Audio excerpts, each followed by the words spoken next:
Okay, I believe that there are two approaches that can be followed in order to promote liberty. One is what I call the moral, cultural, or ideological perspective, and the second one is the theoretical or technical perspective. Later I will give you some example. Of course, both perspectives are indeed useful to promote liberty and are complementary. But I think that the second one is a bit neglected. So, which are examples of a moral, cultural, or ideological perspective to promote liberty? In example, when we say, who can take care of my own property better than me? This is a cultural argument that was already raised by Aristotle, in example, or St. Thomas. Or on which ground can government take part of my honestly earned income? And therefore we conclude that taxation is theft, and it violates the 7th and the 10th Christian commandments, which are I don't know how to say in English, but you understand what I mean. The third one is the violation of individual rights. Okay, next slide.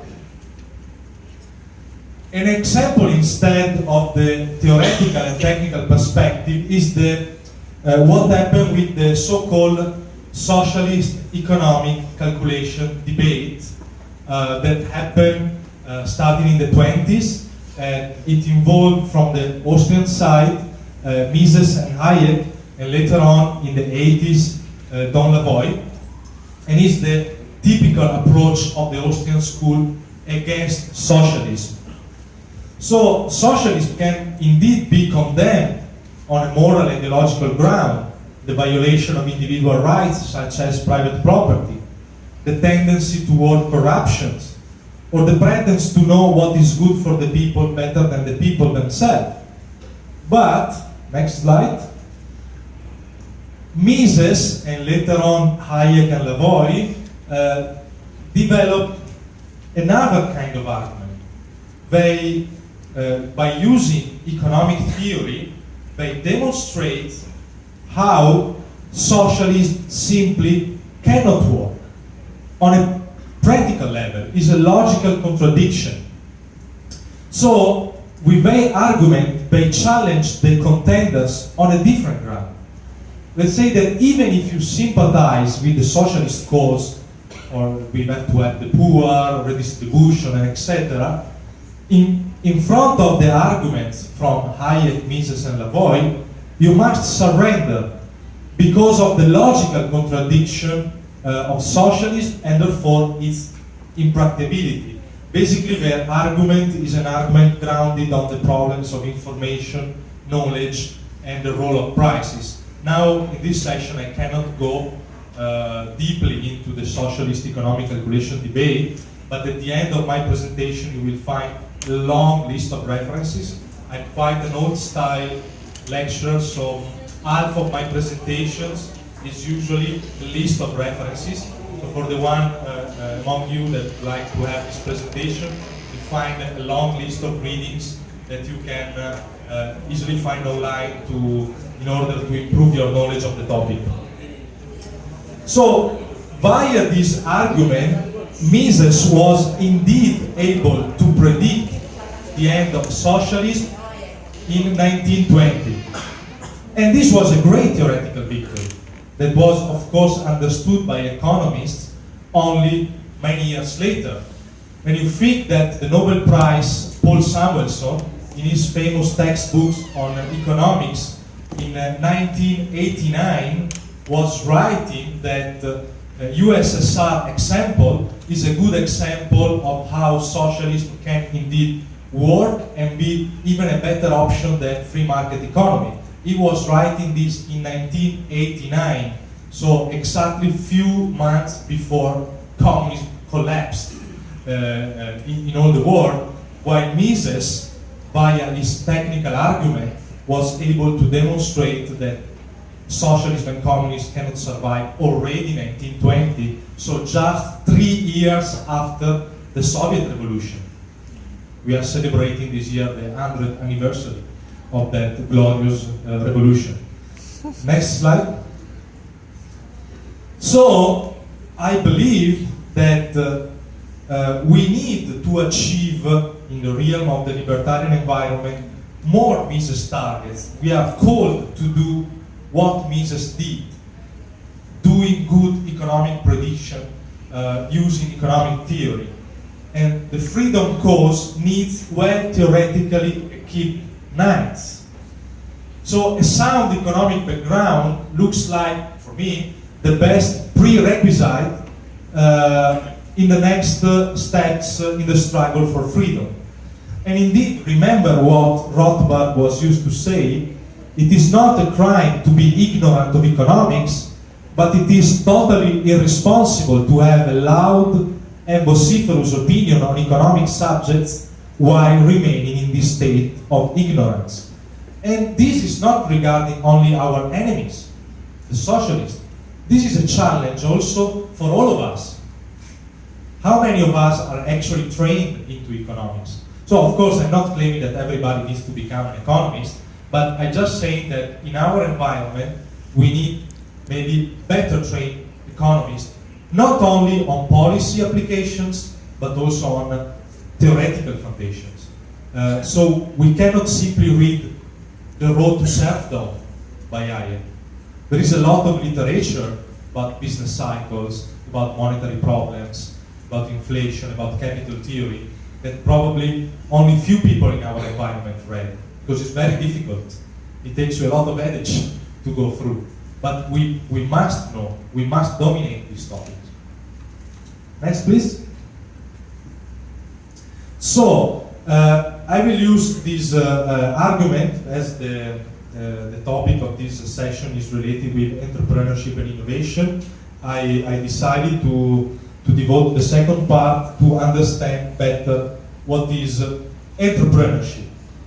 So we will try to understand the connection between entrepreneurship, technological change, innovation, and government plan in order to promote free market. In order to do so, we will use two travel companions, both already quoted in past sessions. Schumpeter, you are all familiar with Joseph Schumpeter and the concept of creative destruction, but don't be misguided. Schumpeter was an Austrian economist by birth, but not an Austrian economist in the sense that he belonged to the Austrian School of Economics. This is not the case. He was a student of Bamberg, but he never belonged to the Austrian School of Economics. And then Israel Kirzner, which instead is one of the living masters of the Austrian School of Economics. For me, even if their theory of entrepreneurship are often presented as in conflict, I find that instead they are complementary authors in understanding what entrepreneurship is, how it is connected to the market process, and how it can eventually generate innovation. Next, please. So this is a nice picture of Schumpeter in a moment of holiday. I strongly invite you to read a lot about his biography because it's better than a novel. He married 3 times, he had a lot of adventures, he was used to hang out with his students drinking whiskey. He was quite an interesting person, and I had the luck in my life to study for 1 year with one of his students, just the year before he passed away, and I graduated with him. For Schumpeter, the concept of entrepreneurship is strongly related with the concept of innovation, as we know, and he is the promoter of the concept of creative destruction. So in the market, the new invention, the new innovations destroy what is old. I told you he's the promoter of this concept, not the inventor, because actually he steals this concept from Bernard Sombart, which is a German economist that was never translated into English in the past years, and therefore Schumpeter, publishing in English, had an easier game to promote this idea. In the idea of Schumpeter, moreover, entrepreneurship is a sort of state of grace. Only few people are actually entrepreneurs and only for a limited period of time. So it's not a status destined to everybody and to remain over time. Finally, for Schumpeter, entrepreneurship and innovation move the system from a status of equilibrium toward a status of disequilibrium, and then again the economic system is moved to equilibrium via business cycles, which means via boom and bust. Next. Kirchner, and of course I'm simplifying these theories, so we don't have time to go into that. For Kirchner instead, entrepreneurship is defined as alertness to previously unexploited profit opportunities. And therefore, entrepreneurship is generated by market ignorance. Because the content of information, the knowledge of the actors in the market is limited, at a certain point, certain actors can benefit from a higher level of alertness to certain kind of information, and therefore receive a sort of benefit because of their superior alertness. And market is a process in which the key is indeed the exchange of information. It's the place where we all come into contact in order to exchange a bit of information that are dispersed in our minds. And contrary with Schumpeter, for Kirchner, the role of entrepreneurs in the market is not to move the system from disequilibrium to equilibrium, but rather the opposite, moving from a constant status of disequilibrium to a higher level of equilibrium, but intended in a Hayekian sense, as a higher degree of coordination. Nothing to do with the Barrasian equilibrium that you studied in your horrible textbooks. Next. But these authors present some element in common. Both started their economic reflections from a status of unhappiness with what mainstream economics is or was at the time of Schumpeter. In fact, for both of them, mainstream economics is neglecting the process nature of the market. Market is indeed a process. It's not a status, it's not a static place, but it's a process, which means an exchange of information that is continuously happening over time. Second point, mainstream economics neglects the nature of real time. I cannot go too much into depth on this, but this is a crucial aspect in economic theory and the difference between Austrian economics and mainstream economics. The real time, to make it simple, the flow of the real time is a flow that allows to everything change. When you move into the market and you start to act, to implement your plan in order to fulfill your expectations, everything can happen. And the most important thing is that you are acquiring new information. And in front of new information, of course, your expectations can change. And therefore, your plans can change. Or your plans can be frustrated, which means you are losing money. You are not fulfilling your expectations. Okay? This is something that in mainstream economics is neglected. Because when you have the sensation that indeed mainstream economics is dealing with time, this is a fake conception of time. Because in the beautiful graphs that you find on your textbooks, in moving from time 1 to time 2, nothing actually happens. There is no possibility for change to happen. No new knowledge is brought into the system. While your daily experience of the market is that the only thing that is constant is change. Finally, for both Schumpeter and Kirchner, the mainstream economics is neglecting real human beings acting in the real world. Homo economicus doesn't exist. Man with perfect knowledge, ability of perfect forecasts, doesn't exist. So why should we use some instrument like that in order to do our economic theory, if actually men like that are not real men? And therefore, both Kirchner and Schumpeter tried to introduce into economic theory the role of real acting man that has an imperfect knowledge. Moreover, both authors identifies entrepreneurship as a specific feature. Alertness for Kirchner versus innovation ability for Schumpeter.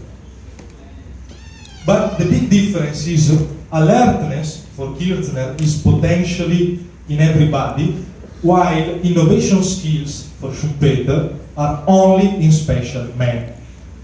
Next.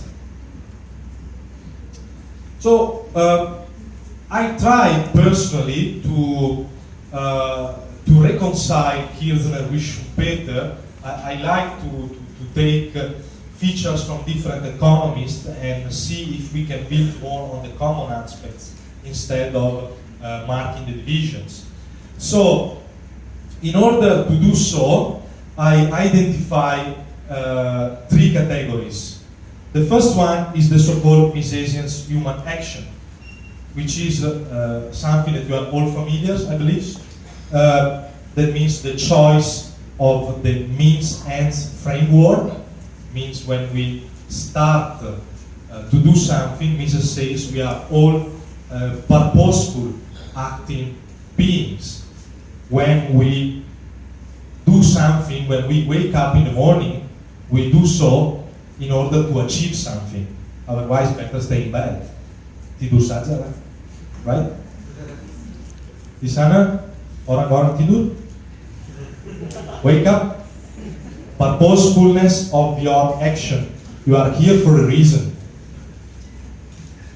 And when we choose our ends means framework, then we set up a plan in order to achieve our expectations, and we implement that plan. Because a plan that is not actually implemented is not a plan. If you want to conquer a girl, you cannot simply write down a strategy. You must invite her out sooner or later, right? Right or no? Yeah, good. Bagus. So, when you start to implement this plan, you enter the game, the process of information transmission. And this is how market process actually start to move itself. Next. The second category that I reintroduce is the Kirchnerian entrepreneurship as alertness. So for Kirchner, among the plans that we have seen in the first category are smarter or quicker than others in identifying unexploited profit opportunities. Which means that some people has the ability to see where a good can be sold at a price higher than that for which it can be bought. This is one of the simple features of alertness for Kirchner. Noticing profit opportunities that exist because of the initial ignorance of the original market participants. So some people are smarter in noticing these profit opportunities. So among all the plans, some result to be more successful because are able to identify profit opportunities better than others. And I give a simple example. I was discussing with my friend here before. I'm an Italian, and as you know, we are the best makers of espresso and pizza, right? Thanks. However, Italians didn't become rich with espresso and pizza. Who did? Americans, with the black hot water of Starbucks and the bad bread with bad cheese of Pizza Hut. Even doesn't know what tomato sauce is, right? So this means, this of course is a burden for me as an Italian man. I feel bad about that. But this means that Americans were more alert to the profit opportunities that could come out from pizza and coffee. And they realized, better than Italians, that there was a market for them, a worldwide market for them, right? And so, when I started to come here, and people brought me, knowing that I'm Italian, started to bring me to Pizza Hut, well, I started to discover a world, because we don't have Pizza Hut in Italy, no? We don't have Starbucks. So really, when I started to travel here in the region, and when I moved to the region, I didn't know what Starbucks was. I didn't know what Pizza Hut was. And I found that they are so popular here, and people identify that with Italian food. It was a big pain. But indeed, this proved that what is entrepreneurship, what is alertness. And this proved also that in the market, not always the best product wins. Wins the more alert profit opportunities. So, as an Italian, I can swear that not the best pizza, the most popular one. You are eating Hawaiian pizza, right? With nanas and ayam on pizza, right? Yeah, that is pretty. Next slide. So, for Kirchner, what a pure entrepreneur is a decision maker whose entire role arises out of his alertness to profit opportunities. So it's a simple, in a way, role. Not so simple, but is a very specific function. The most distinctive feature of Kirchnerian entrepreneurial function is to move the market from a disequilibrium status toward equilibrium, which means, as I told you before, toward a higher level of coordination. What does it mean? Coming back to the example of Pizza Hut. Before Mr. Pizza Hut started to his own pizza, of course, he realized that might have found profit opportunities. But of course, this implies also a sort of risk. He didn't have any guarantee that his pizza could sell a lot, right? But in a way, in the moment in which he found out that this pizza was successful, it was moving the market toward a higher level of coordination, in the sense that people that before had the desire for pizza but didn't know where to get pizza started to fulfill their expectation for pizza, started to find pizza in the market. In this way, the market, the entrepreneurial role was a role to bring different expectations to meet each other. The desire for pizza, the demand for pizza, with someone supplying pizza. Because Italian people were too lazy to come here to make pizza. Even they didn't know where Indonesia was, right?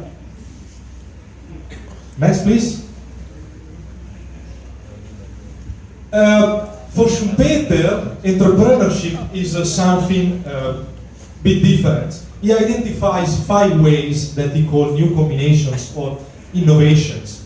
And they are the introduction of new goods, the introduction of a new method of production, the opening of a new market, the conquest of a new source of supply of raw materials, and the carrying out of a new organization of an industry. So, for Schumpeter, entrepreneurial role is to bring in innovations which are falling into these 5 categories. Next. So, the entrepreneur for him is a sort of leader able to introduce this new combination, and entrepreneurship identifies with leadership. So it's something that is in a way beyond strict rationality. The romantic entrepreneur that Schumpeter has in mind at the beginning of his career as an economist is someone that is able to bet everything on an idea. And therefore, there is a special role for intuition.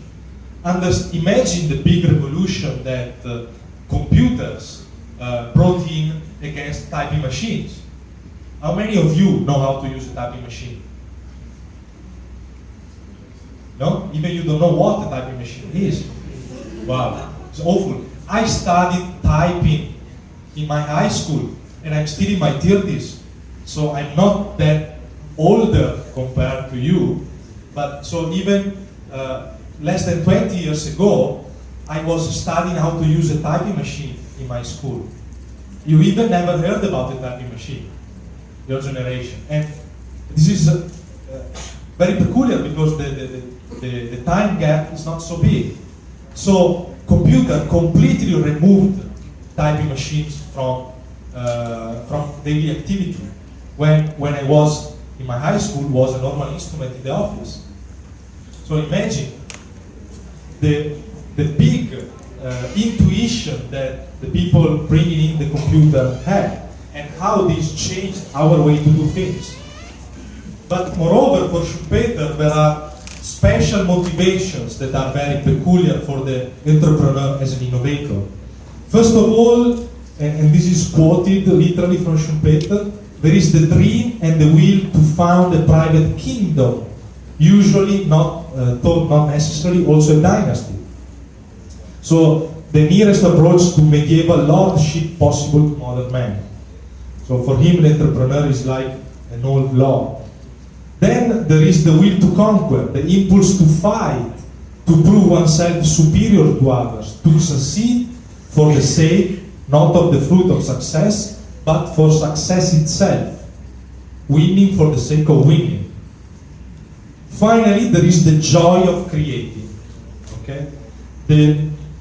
Of getting things done, or simply of exercise one's energy and ingenuity. Okay? So these are the typical features of the Schumpeterian entrepreneur. Next. So how I combine these three categories in a way that aims to reconcile Schumpeter and Kirchner. We have the general category of human action, the big blue circle. I would say that entrepreneurship is a subset. The Kirchnerian entrepreneurship is a subset of human action, and the Schumpeterian entrepreneurship, the one leading to radical change in the way in which we do things, is the Schumpeterian entrepreneurship, which is a subset of the Kirchnerian entrepreneurship. So I'd say that they are not inconsistent with each other, but rather Schumpeterian entrepreneur is a subset of the Kirchnerian entrepreneur.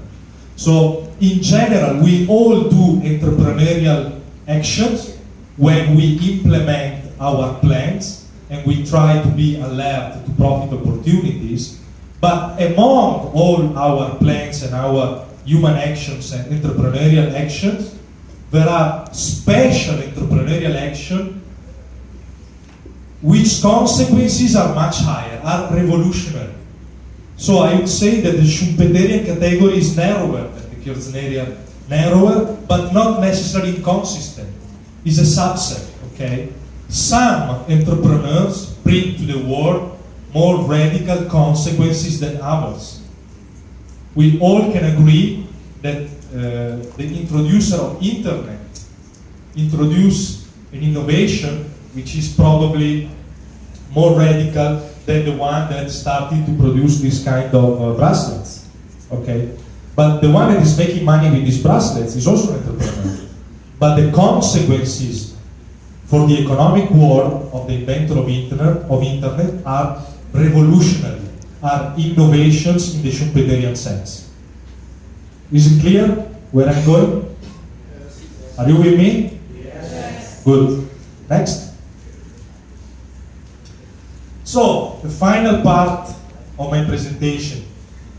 Are entrepreneurship and innovation possible without free market? Because here we come to our challenge as champions of liberty.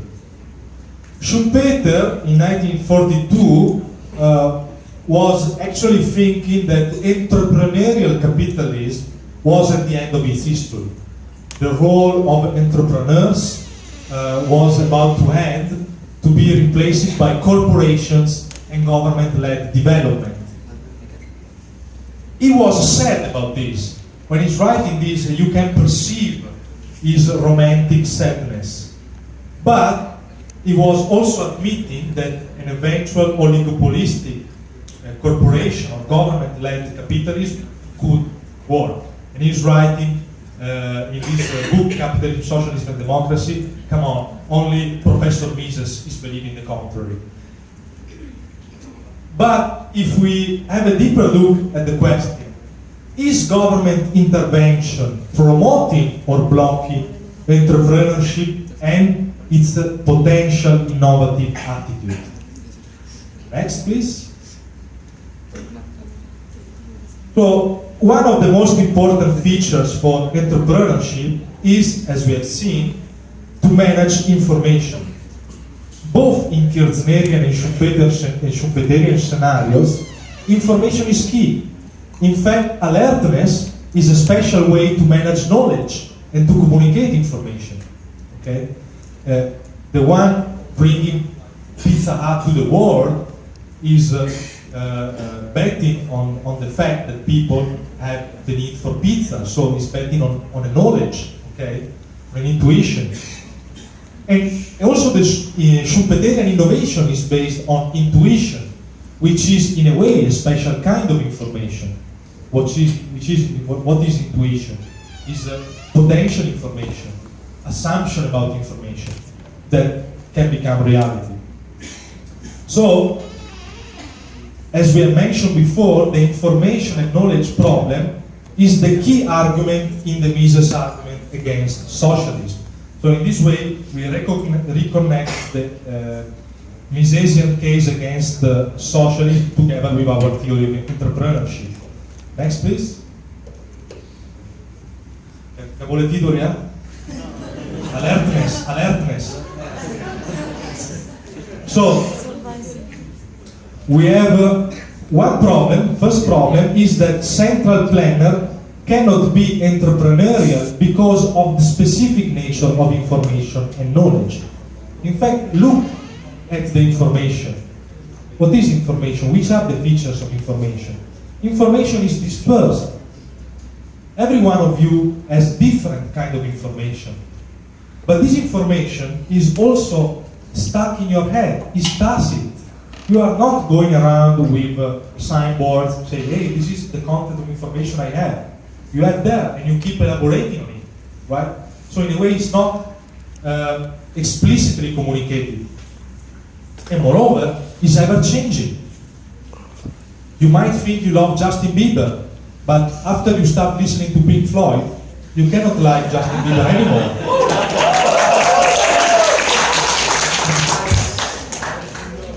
Happy to hear so many supporters of Pink Floyd. Or atheists, yeah, true. So, entrepreneurship is based on information which is formed in the market and then exchanged through the market. So, information has a provisional nature, okay? And this information is transmitted via prices. Prices, we cannot go in depth also on this, are the best vehicle of information transmission, okay? Because of course, prices are an objective number, but they are the result of a lot of subjective evaluations. So let's say, how many rupias is an iPhone? Berapa rupiah? 10 millions? 8 millions? 7 millions? 7 millions. So, if iPhone is successful, right, in the market, many of you have, right? Okay. What does it mean? And therefore, Apple is making profit. So it means that in the market, in Indonesia or worldwide, there is a big number of persons that is available to spend 7 million rupias rather than saving them, or rather than eating pizza with their money, or buying Pink Floyd CDs, that allow Apple to make profit. So in that 7 millions, you have contained the information that Apple is making profit and then there are a lot of people spending it, but not only many people spending money to buy it at 7 million, but while spending 7 million on the iPhone, they are at the same time telling that they prefer to spend 7 million on that rather than on other things. So that 7 million is telling us a lot about personal preferences. Okay? And why under government control this is not possible? Simply because if you take out the market, or in a way you block the market with government regulation, you are impeding the market to work as it should. And if prices are actually formed and in the market and information is transmitted only into the market, if you take out the market, you take out the price. And without price, you cannot have rational calculation. You cannot calculate if you are losing money or making profit. And this is the reason why to say the word government entrepreneurship or government intervention is already a contradiction, because you cannot have entrepreneurial calculus with government, because you take out the market, which is the place where prices arise, and without prices you don't know if you are losing money or you are making profit. This is the first problem. Satulaki? Problem number 2. Central planner cannot regulate entrepreneurial activity because in such a way it would alter the knowledge content. This is something that we see with business cycle. With government regulation, entrepreneurial action would be based on wrong signals, artificially created. This is one of the basic arguments of the so-called Austrian business cycle theory. Imagine the interest rate. The interest rate is measuring the so-called intertemporal structural preferences. So it's telling us if an economic system is present-oriented or future-oriented. And therefore, the best way to have the most reliable price, the most reliable interest rate measuring the attitude toward present and future would be to allow the market to make its job, to get the price that reflects the interaction between supply and demand. But in all our economies, the interest rate is not fixed by the market, but by central banks, on the assumption that they know which is the level that would arise eventually in the market. And therefore, they send to the market a wrong signal with a wrong price. And having in the market a wrong signal, guided by central authority rather by the interaction of demand and supply, we have a highest probability of wrong entrepreneurial decisions. For Mises, this is the biggest cause of boom and bust cycles. Moreover, the innovation instinct would be replaced by the attempt of getting favors from the regulator. And from the innovative capitalism, we would move to chronic capitalism, corrupted capitalism. I think in Indonesia you know something about chronic capitalism. So Arto family? Yeah? Sounds familiar? Soekarno Putra, Soekarno Putri, etc. Next. In synthesis, government cannot replace entrepreneurs and government cannot regulate entrepreneurship. This is because complexity is a network of dispersed minds and coordination is possible, is effective, guaranteed a better outcome only via a free discovery process. Next. Next. Summary. Human action generates market processes. In the market, entrepreneurs emerge as people peculiarly alert to unexploited property opportunities, and this is the Kirchnerian alertness. Among Kirchnerian entrepreneurs, innovators emerge as special beings introducing groundbreaking combinations, and this is the Schumpeterian creative destruction. Government cannot be entrepreneur because of the information problem that we have seen, Moreover, government cannot regulate entrepreneurship because in this way would create a disincentive for innovation and an incentive for crony capitalism. Market therefore works at its best if free, generating information, allowing price mechanism to increase coordination, and allowing innovators to be so. Don't take me wrong, when we say that market do a good job, we don't have in mind any concept of general equilibrium. So market is not creating any kind of equilibrium. Market is helping creating coordination among people. It's the place where people exchange information and increase the level of mutual coordination.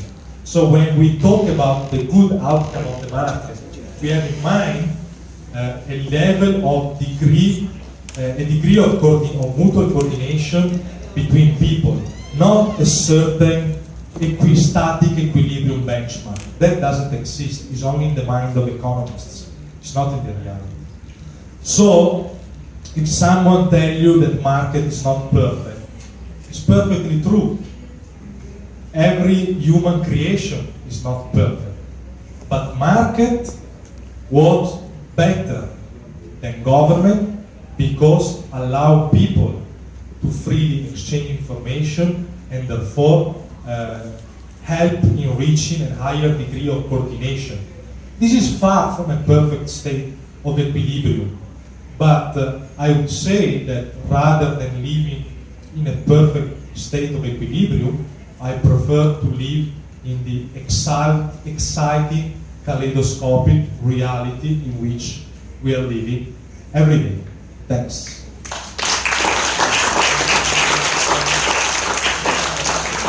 Here you have 10 pages of references for deepening the knowledge of the topic.